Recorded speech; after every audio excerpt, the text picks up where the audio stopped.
business reporting that, as Bruciali mentioned, is concentrating and focusing itself on business reporting, and that is strictly connected to IIRC because it represents IIRC in Italy, so the International Integrated Reporting Council. When NIBRA, the Network Italiano for Business Reporting, asked us to think about what we could do in terms of contribution to the research and exploration on integrated reporting, we said perhaps one thing that could be useful to do is to focus, and complementary to what has been going on at an international level, is to focus very concretely and very basically, very in an operative way, on integrated thinking. We've been talking a lot about integrated thinking. There has been some definition going on, but never guidelines on what integrated thinking is. So we decided to focus on this, and my presentation today will be divided into 5 portions. The first one is a description of what our working group is. The second one will be how we got up to a definition of integrated thinking.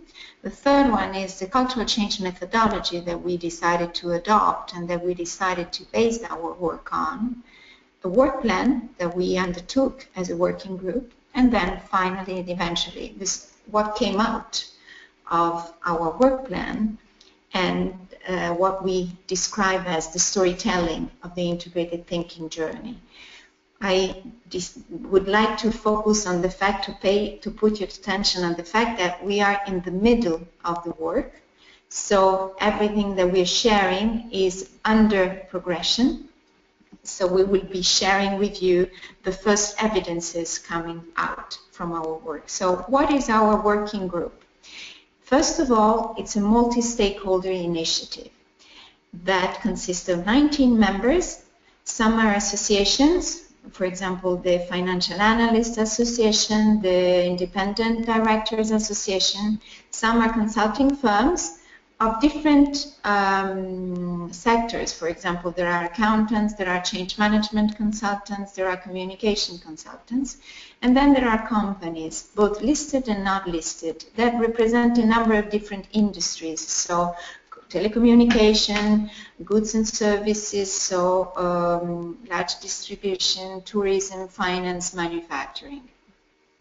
We also decided to set up a number of different interviews with banks, listed companies like banks, insurance, large groups, Auchan, which is a large retailer, Puna, which has a very strong, it's a pharmaceutical company with a strong innovation in terms of integrated reporting, and other companies. So our working group assigned to itself a number of objectives. The first one, as I mentioned, was reinforce the analysis on integrated thinking, because we think that integrated thinking, not only us, but the shared thought is that integrated thinking is a crucial premise, but also a crucial outcome of integrated reporting. And there are strong connections among the two. And we also decided to define guidelines for companies that choose to approach this process, this change process, and share on the way examples and best practices cases. In terms of perimeter that we assigned ourselves, we decided that we should focus on 2 sides of the company, 2 aspects of the company organization, which are the board governance and the company infrastructure, always seen from 2 different perspectives, both the processes and the culture, in both cases.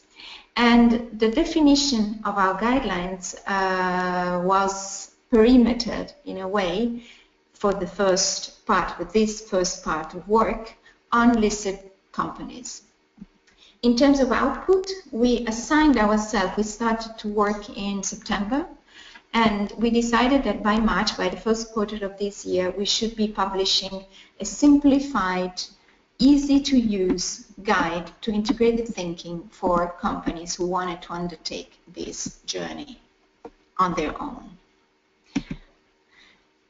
We also decided that to do this in the best possible way through the support of Laura Girella, who's our DEVESH in Italy, so our lead in IIRC lead in Italy, and Neil Stevenson, who's the Global Implementation Director of IIRC, we wanted to scout the different possible initiatives already existing worldwide on integrated thinking.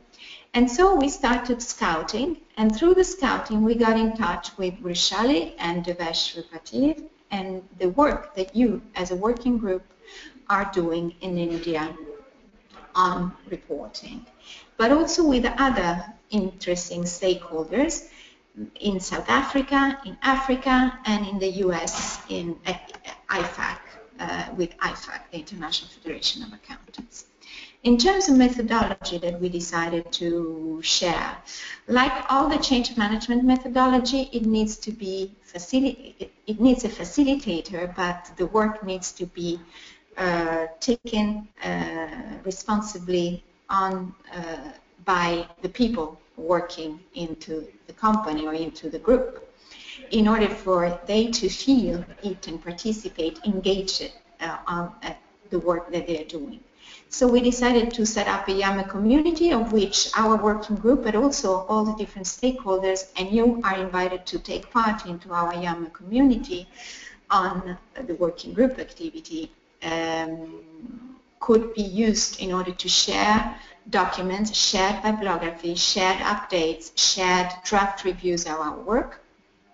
So we decided to start sharing resources, but also set up meetings for general updates and discussion, and at the same time conferences that were held at a national level, not international yet, on integrated thinking.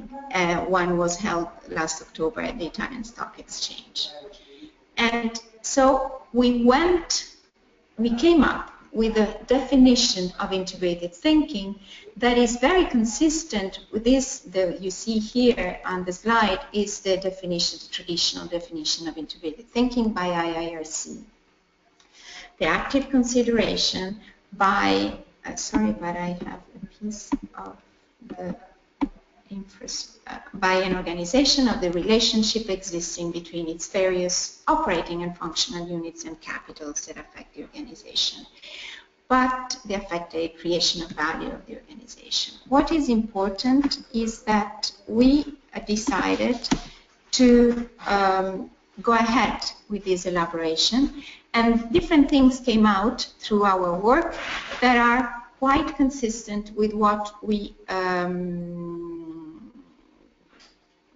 with what IIRC had published in terms of description of what integrated thinking is.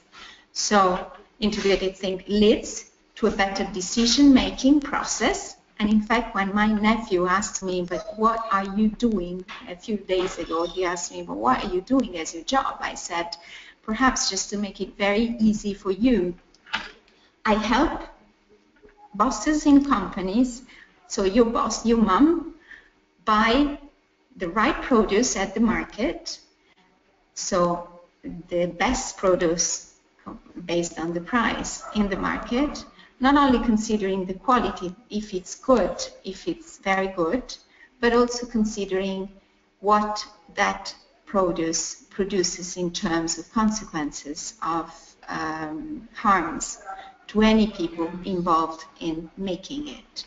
And he's an 8-year-old, he understood it. It's a decision-making process change in companies. And integrated thinking, why? Because it connects different pieces of the organization in order to create the necessary connectivities amongst the different parts of the organization and create more value over time in terms of less risks and more opportunities achieved. And it also connects different pieces of information through the company in order to make reporting more consistent with what is really going on inside companies. In terms of outcomes that integrated thinking creates for companies, this is always based on what IIRC has come up with is it allows for a breakdown of silos, because working on through processes and not through a functional organization, it definitely creates connectivity of information and breakdown of silos. It allows for a better risk management, because people who talk to each other, interact with each other, create synergies with each other, sees risks and opportunities in a more, in a faster and more efficient and more productive way in terms of value creation. And it is then key part of building internal and external accountability. But what was very clear from our elaboration, and this is again the results of our elaboration, is that integrated thinking is a journey, and it is a change management journey that needs to be achieved by the different parts of the organization with a number of different, with a very organic approach to the change. And it has to be consistent with some methodology. What we decided to come up with was that in order to make the journey clear to everybody, we needed to divide the journey in pieces. Pieces that are not necessarily one after the other, but definitely needs to all be there in order to make this journey consistent, organic, clear, and efficiently brought up and carried on. So the first piece is this icon, represented by this icon, and it's identifying, it's a lot of little materiality analysis, but not materiality for the company, but materiality for the change process.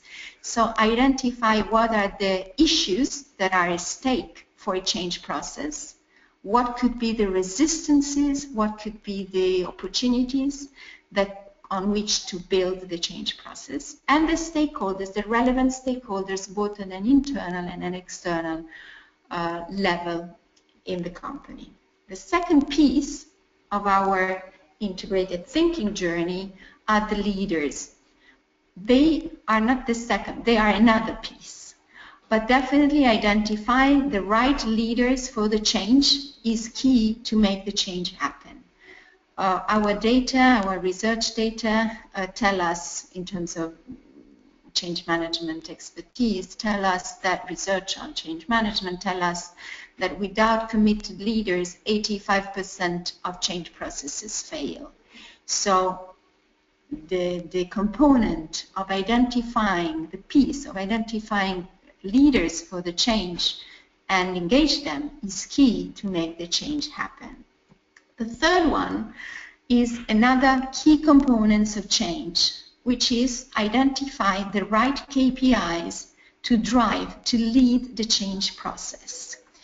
KPI that needs to be mixed up and put together into a dashboard that by different levels of synthesis allows those who lead the change to follow it through, to lead it, and to report it to their bosses or whoever is the decision maker in the company, but also to all the stakeholders in the company in order for them to be aware of how the change is going, is progressing.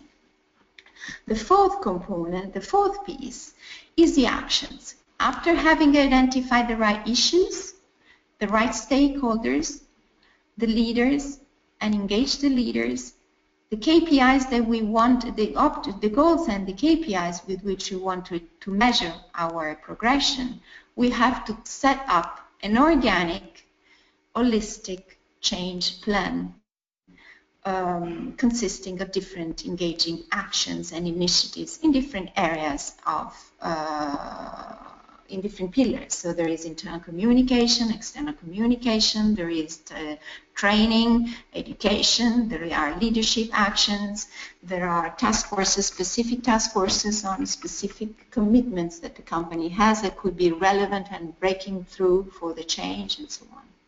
So all these four components together, all these four components together, in our opinion, make up integrated thinking, the integrated thinking journey. Again, there is no need to have one before the other. You could also start with an internal communication action, but you have to, or whatever other action you think you want to start with. But you have to be very aware that the approach needs to be organic, needs to be totally consistent in terms of presence of these 4 different components, and carried on with a very aware perspective on how a change process needs to be carried on. So the 4 components of the integrated thinking journey, in our opinion, are totally need another piece in order to be complete. And the other piece is the integrated reporting component, which is the 5th step, the 5th component of this circle. We decided not to focus on it, but to leave to India, actually. That's what came out from our synergies with Vishal and Devesh, but mainly on leave it to the elaboration that has already been carried on integrated reporting. So that's why we reported the framework integrated reporting, to leave to the already existing materials and elaboration the task to go ahead with the description of what guidelines for integrated reporting are. But we cannot avoid to think that it's a circle approach, dynamic, a circular approach, that it has to be dynamic, that it has to include all the different components and think about itself all the time as something that goes up, that starts again when one of the components, when the reporting is done. So either integrated reporting is the source of integrated thinking, or it is the outcome, but definitely they have to be complementary. So what is the cultural change methodology that we adopted? Now I'm going to report the methodology that we as Metodos, as change management consulting, have adopted and published a few years ago, and that you will see is very connected to this, because we think that all the change management processes need to be carried on with the different steps that I described. But the group has agreed that these are the different steps that need to be there. I'd like to focus on the different steps. The different icons are described in the following pages.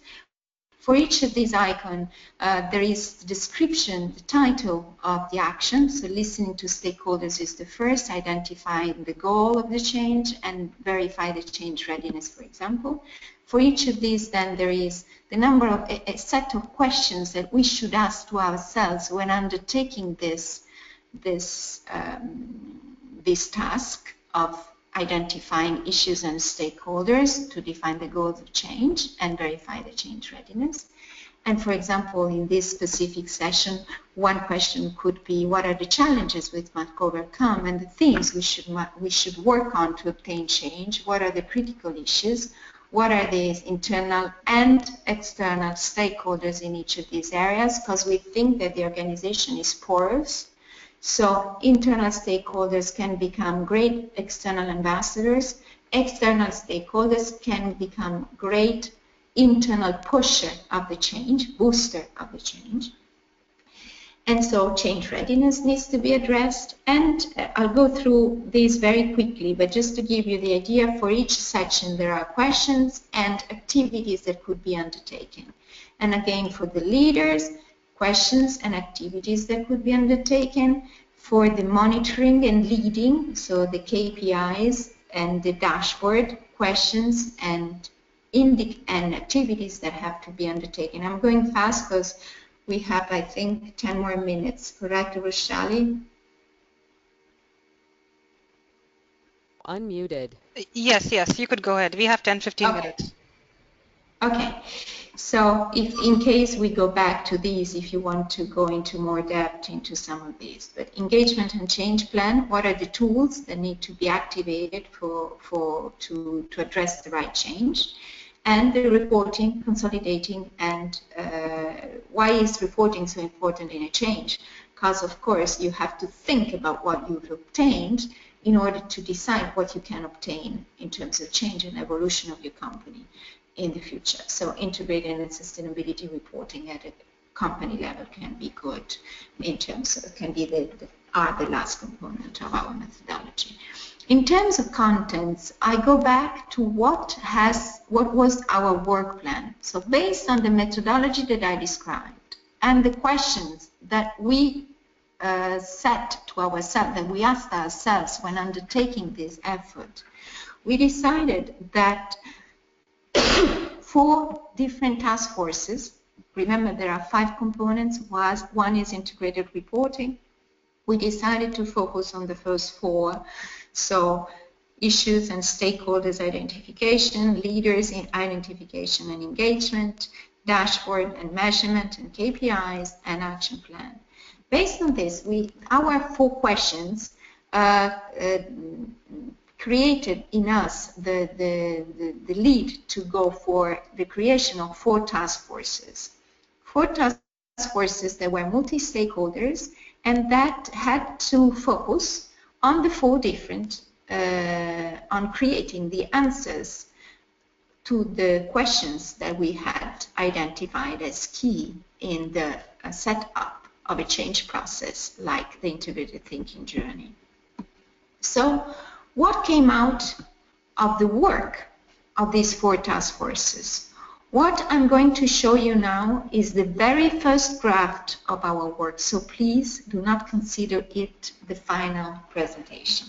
But we thought that we could start sharing with you some inputs that won't be final, so please do not consider it as final. Will be done by the end of March, and in case, if you like, we could set up another webinar like this to share with you the outcomes of our work, the final outcomes of our work. Also, we would be very happy to have your feedback in case you have any in this phase, because it's our final draft phase of contents. But the outcome of our 4 task forces is the one that I'm going to describe you now. The first task force, the one that was focusing on issues and stakeholders, decided that it had to identify the first areas, the main areas of the change process for integrated thinking. And these were sustainable and long-term business approach as some sort of a hat that needs to be dressed. It needs to be put over the head of those in a company that want to achieve this kind of change. Then a key area, the other key areas of change and of the integrated thinking journey in a company are governance, strategy, organizational setup and development, and company's culture. So 5 different areas in a company. And a number of critical aspects, relevant issues for the change. In terms of sustainable and long-term business approach, for example, I won't go through the whole thing, but just to give you an idea, we identified the MBO and the long-term vesting period as a key issue for achieving the integrated thinking journey in order versus the short-term compensation for sales force and C-suite. In terms of governance, the integrated governance, infrastructure and culture was our focus, because boards or directors very often still are not acting in terms of infrastructure and culture behaviors that they act inside a board with the right infrastructure and board culture and behaviors in terms of, for example, transparency, trust, collaboration, synergies among different committees, and so on. So Net Community, the Italian Association of Independent Directors, contributed a lot on this.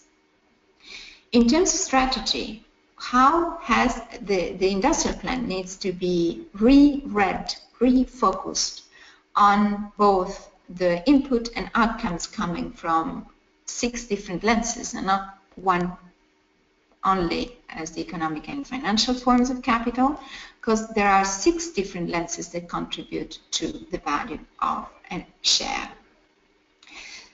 Very consistently with what Larry Fink has just asked, the CEO of BlackRock has just asked to companies in his recent last week letter to companies chairman. Then the organizational setup and development, I'll go fast, and companies culture. We'll leave this slide with you if you like. And then these task forces had the task to identify the stakeholders that could be impact or could impact these critical aspects in these critical areas of the company. And stakeholders that we classified in terms of owners of the answers to the critical aspects, internal stakeholders who could be affected or could affect, and external stakeholders who could be affected or affect the critical aspect. The second task force, the leaders, the identification who had to think about leaders and engaging the leaders, decided to focus on 3 areas: governance, strategy, and organizational setup and development, and identify the 3 kinds of leaders of this change: the board of directors, the top management team, and the CEO, who have to really support the change and determine the change, and the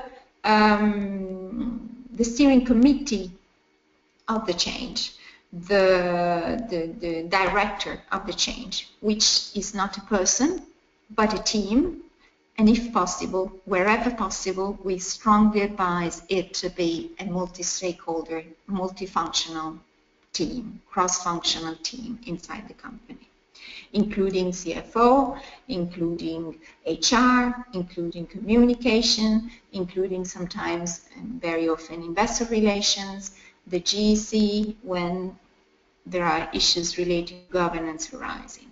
Third task force, KPIs and dashboard. First task forces decided to focus on the 6 capitals outcome that this kind of change could determine.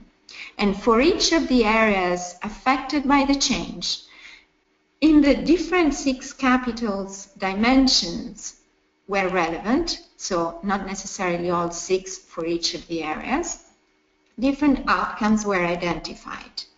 And you can see them listed here. For example, when you think about MBOs, you saw the critical aspects that needs to be affected in the first task force. Financial analysts are very strongly impacted in terms of positive expectation that a long-term MBO could arise in them, so as the investors community, especially not necessarily only SRI investors, but also institutional investors. I go to the last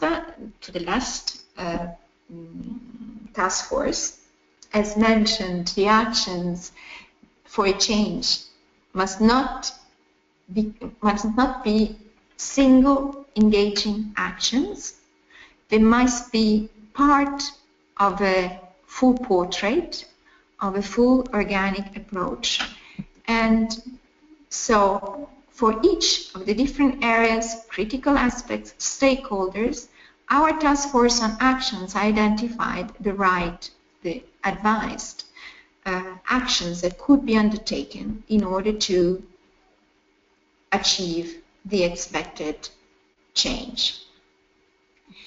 So we also are trying to define where to start from, to refocus on 100% of the value, because we always think that we need to think not only about one only form of capital for the value of shares, but on all 6. And actually the last 4, the intangible capitals, form 80% of the value of action. So you need, while usually management and people in companies are very focused on economic and financial consequences, that in a way represent, that we know by research, represent only 20% of the real value of shares.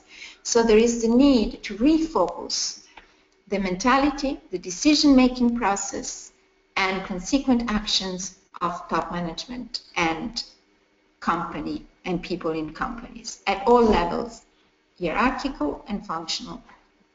So how to set up the journey, starting with the board of directors, senior leadership team and function leading the Refocus program. We suggested a number of different actions and different levels of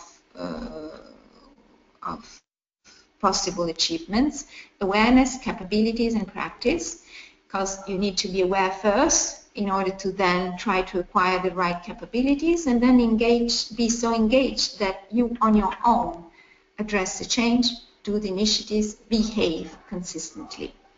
So these are the different initiatives that could be undertaken on board of directors, senior leadership teams, and just to give you examples on these three stakeholders categories, these are the first thing to set up the change.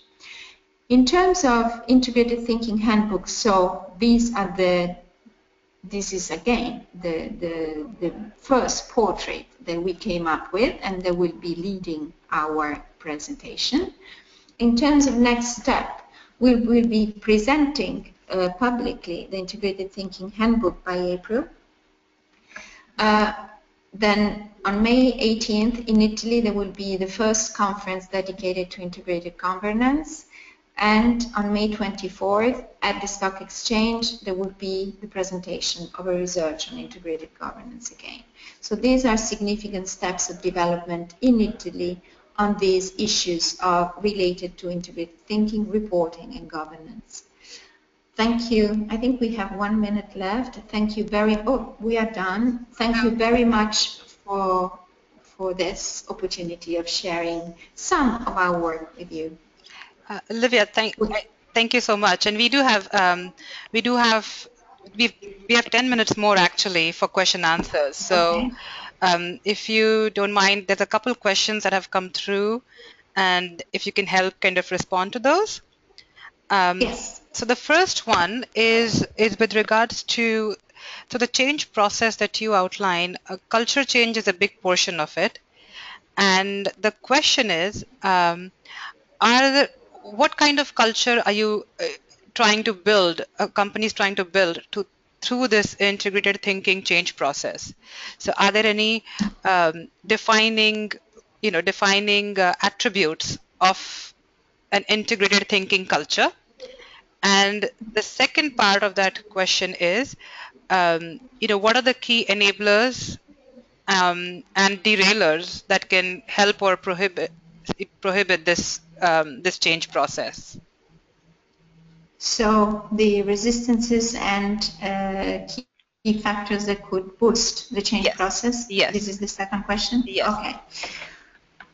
Okay, so I'll go to the first. What kind of culture? When we do the change readiness assessment for this kind of approach, the integrated thinking journey, the characteristics of the target culture that we want to achieve are trust, cross-collaboration, so both at a cross-functional and cross-hierarchical level, transparency, what else? Level of transparency, level of, so these are the three main characteristics. Of course, decline in behavior. So how much interaction and synergies there are into a company, what are, just in terms of behavior, what are the settings, for example, of a company in terms of where functions are distributed, how spaces are used, if there are smart working activities, if there are smart working habits, what level of trust there is amongst the different parts of the company. Another key element is porousness, so how much that company is used to consider into its decision-making process the issues related by external stakeholders and internal stakeholders. I don't know if I answered to the question, but these are the main issues and the main characteristics of an integrated thinking culture. Of course, connectivity is one. So when I say cross-collaboration, I imply in terms of outcome a strong connectivity, both of functions and pieces of information have to add up and synergize in order to give the full picture to the decision makers. Okay. Did I answer? Yes, sort of. I think one portion that would help is what is not an enabler? What would be a characteristic that you want to get away with? Or what Yeah. would stop this process? Yeah, that's the second question. Definitely, what would stop the process? We had a case yesterday in a company. Just to give you very, very easily, it's a multinational, it's listed, and we were called to start a change management process for sustainable business, for integrated thinking. And actually, they had already called us 3 or 4 years ago. And what we had come in terms of change readiness analysis was that there were strong resistances to change, to start a synergized change management process by the function that was that had the responsibility for sustainability. Because they were not seeing, they kept saying, for example, I don't have time to go into a synergized meeting, into a full meeting, into an interfunctional meeting with HR and all the different CFO. So they resisted very basically to the first basic need for a change like this to happen, that is a steering committee of the change that needs to be multifunctional and needs to include their decision makers on that specific issue, and sustainability was a decision maker.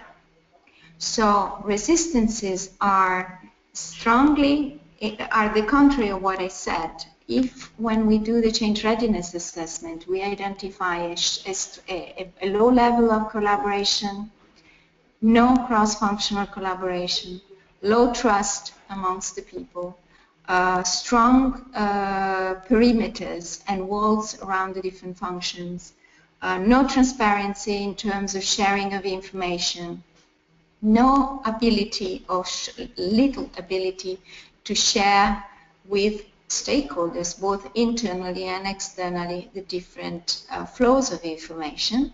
That definitely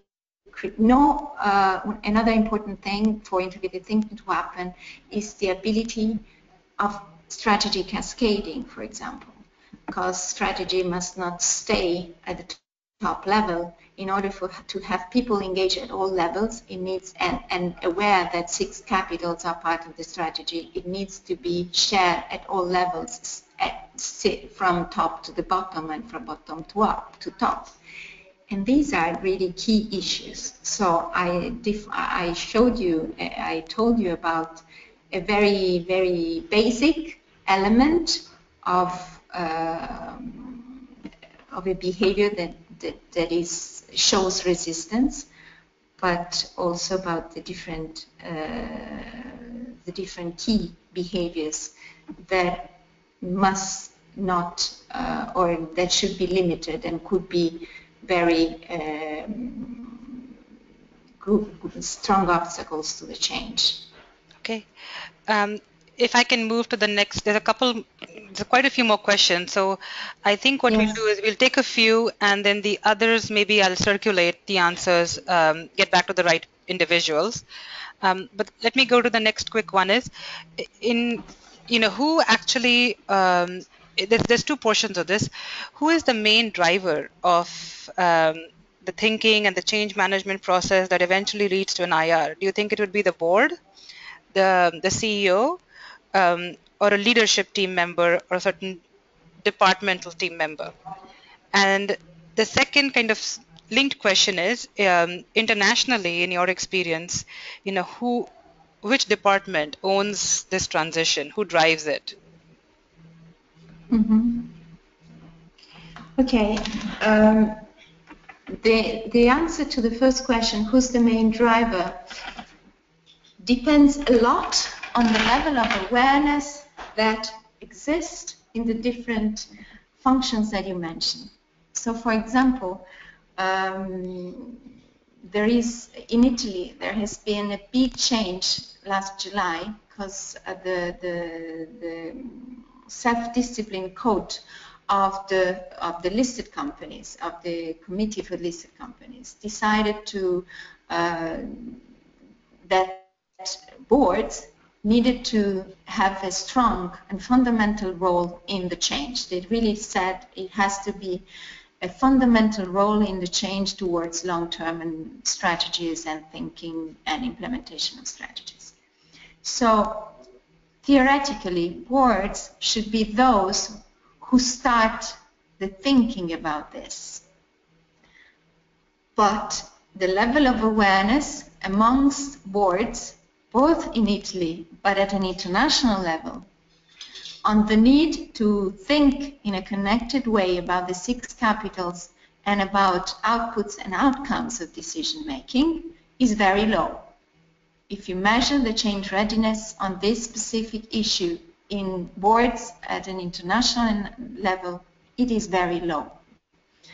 South Africa is a little higher because there has been the Comply or Explain initiative on integrated reporting, so thinking has been some sort of determined by the stock exchange, thinking evolution, but the others are far behind.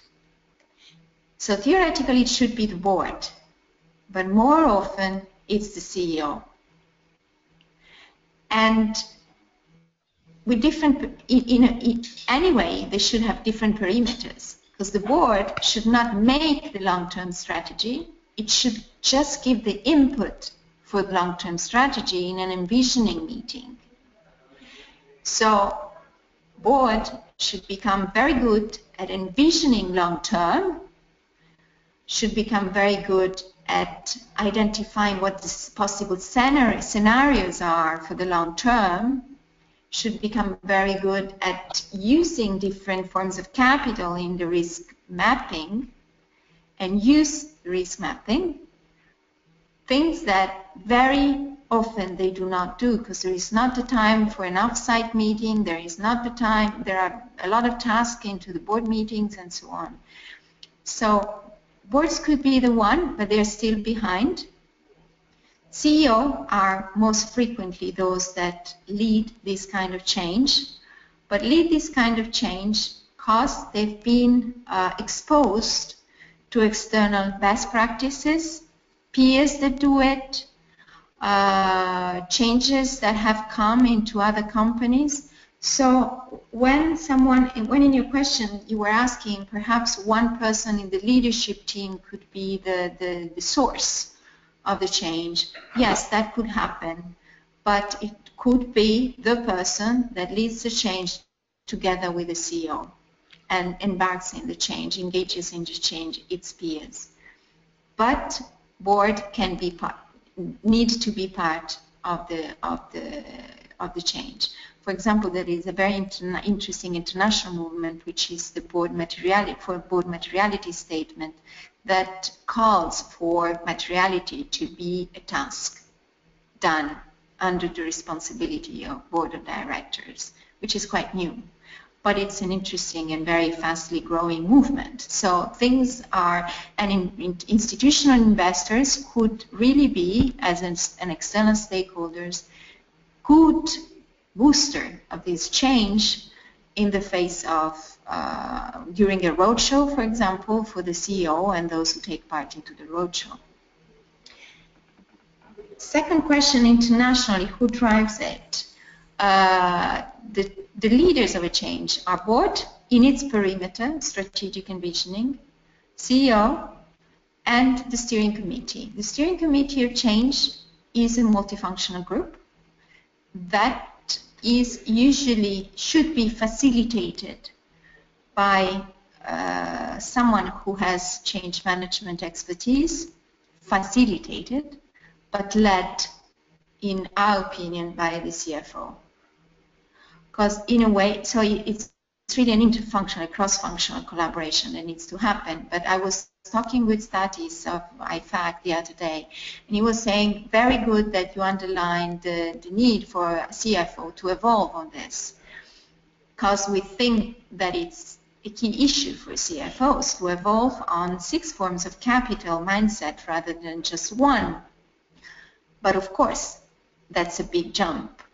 So the CFO needs to be facilitated in this, and perhaps HR can take the lead with those in charge of sustainable business. Okay, I think we're out of time. I know there's a couple more questions and I apologize, but some of the questions there I do know the answers to, and I can also get some input from Livia and get back to you. But I have recorded them and I'll respond to you individually on that. And also, some of the material from this, this recording will be